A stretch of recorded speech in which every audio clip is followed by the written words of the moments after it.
नमस्कार दोस्तों, मैं राधे श्याम आपका एजुजेनेसिस के इस ऑनलाइन प्लेटफॉर्म पर स्वागत करता हूं। दोस्तों, मैं आपके बीच लेकर आया हूं इंडियन पॉलिटी, जो इस सीरीज की पहली वीडियो होगी। और इससे पहले भी इस यूट्यूब प्लेटफॉर्म पर हिंदी और उत्तराखंड के सामान्य अध्ययन की वीडियो मौजूद हैं। आप उन्हें भी देख सकते हैं और आप उन्हें भी देखें। साथियों, चूंकि ये पहली वीडियो है तो इसमें हम सबसे पहले डिस्कस करेंगे राजनीति। राजनीति क्या होती है?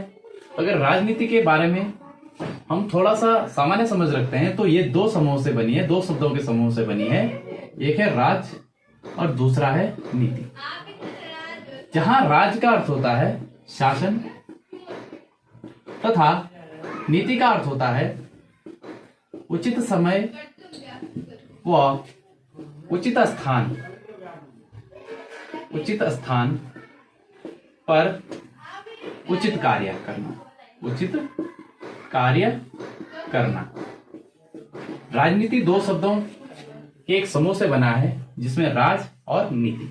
राज का अर्थ होता है शासन और नीति का अर्थ होता है उचित समय और उचित स्थान पर उचित कार्य करना या उचित कार्य करने की कला। आप इसको कला भी कह सकते हैं। अर्थात राजनीति का जो संयुक्त अर्थ होगा वो होगा नीति विशेष के द्वारा।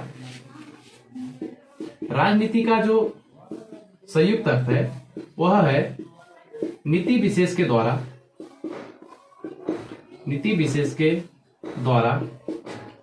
या विशेष उद्देश्य की प्राप्ति हेतु कार्य करना। अर्थात राजनीति का जो संयुक्त अर्थ होगा वो होगा नीति विशेष के द्वारा या विशेष उद्देश्य की प्राप्ति।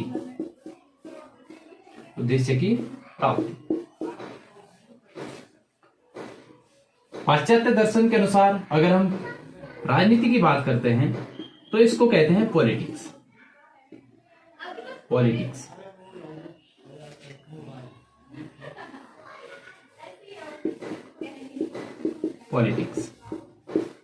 जो पॉलिस शब्द से बना है, पॉलिस, और जिसका अर्थ होता है राज्य अथवा नगर।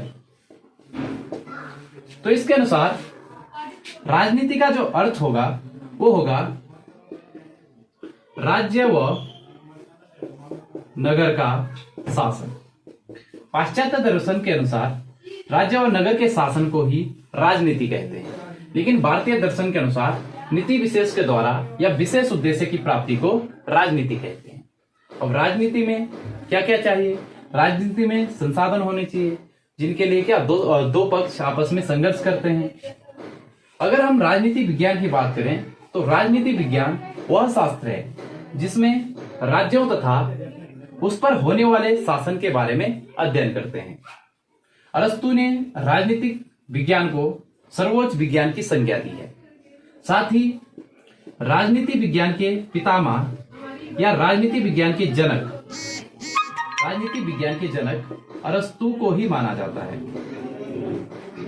राजनीति विज्ञान के जनक किसे माना जाता है? अरस्तु को ही माना जाता है। तो दोस्तों, ये था जनरल इंट्रोडक्शन राजनीति विज्ञान का। अब हम बात करते हैं राज्य की।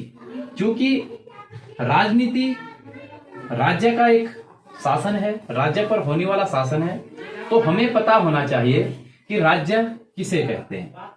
क्या उत्तराखंड राज्य है? क्या मध्य प्रदेश राज्य है? क्या उत्तर प्रदेश राज्य है? नहीं, ये भारत देश के संघ में एक इकाइयां हैं। लेकिन अगर हम राज्य की बात करते हैं, तो राज्य वह इकाई होती है जिसमें 4 तत्व शामिल होते हैं। वो 4 तत्व कौन से हैं? उन 4 तत्वों में सबसे पहली है आपकी भूमि। भूमि मीन्स लैंड। उस इकाई में भूमि होनी चाहिए। दूसरी जनसंख्या या फिर जनता, या फिर हम कहें पॉपुलेशन, वहां पे कुछ पॉपुलेशन होनी चाहिए, वहां पे कुछ लोग होने चाहिए जिन पे शासन किया जाए। तीसरा, राज्य में शासन करने वाली एक सरकार होनी चाहिए। क्या होनी चाहिए? सरकार होनी चाहिए, जो राज्य पर यानी राज्य की भूमि पर उपस्थित जनसंख्या पर उपस्थित जनता पर शासन कर सके। और चौथा जो राज्य का तत्व है, एक महत्वपूर्ण तत्व है जिसे हम कहते हैं संप्रभु, अर्थात संप्रभु सरकार। अर्थात कोई भी इकाई राज्य तब कहलाएगी जब उसके पास कुछ भूमि हो, उस भूमि पर कुछ लोग निवास करते हो और उस भूमि पर उन लोगों पर एक सरकार शासन करती हो और वह सरकार संप्रभु सरकार हो। इनमें से यदि एक भी तत्व की अनुपस्थिति रहती है तो वह इकाई राज्य नहीं कहलाती। यदि भूमि नहीं होगी तो उस पर जनसंख्या भी नहीं होगी, जनसंख्या नहीं होगी तो उस पर शासन करने वाली सरकार भी नहीं होगी, और सरकार भी नहीं होगी तो वो संप्रभु है या नहीं है, इसका कोई भी औचित्य नहीं है। अर्थात यदि भूमि है, जनसंख्या है, सरकार है, लेकिन सरकार संप्रभु है नहीं है, तो भी उसको हम राज्य नहीं कह सकते, क्योंकि यदि सरकार संप्रभु नहीं होगी तो उसके जो निर्णय हैं, उसके जो फैसले हैं, वो कोई अन्य बॉडी लेगी। संप्रभु का अर्थ होता है कि जो अपने फैसले, आंतरिक तथा बाह्य फैसले स्वयं लेती हो, ऐसी सरकार। अर्थात राज्य इन चार तत्वों से बनता है। जिस इकाई में, जिस शासन की इकाई में ये चार तत्व मौजूद होते हैं, भूमि, जनसंख्या, सरकार और संप्रभुता, उससे हम राज्य की संज्ञा दे सकते हैं।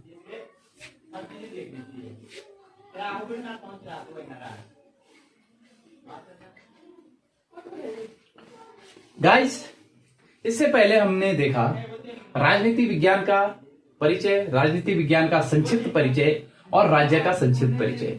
लेकिन यूकेपीएससी और यूकेएसएससी तथा अन्य सेंट्रल एग्जाम में जो सिलेबस है उसके अकॉर्डिंग हमें इंडियन पॉलिटी में पढ़ना पड़ेगा। इंडियन पॉलिटी में पढ़ना पड़ेगा सबसे पहले भारत का संविधान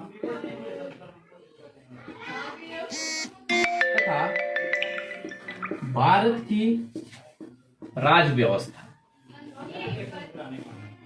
क्योंकि पीएससी और यूकेएसएससी या फिर अन्य किसी भी सेंट्रल एग्जाम का जो सिलेबस है राजनीति विज्ञान में, वह है भारत का संविधान और भारत की राज व्यवस्था। जहां भारत के संविधान में हम भारत के संविधान की उद्देशिका, उसकी विशेषताएं,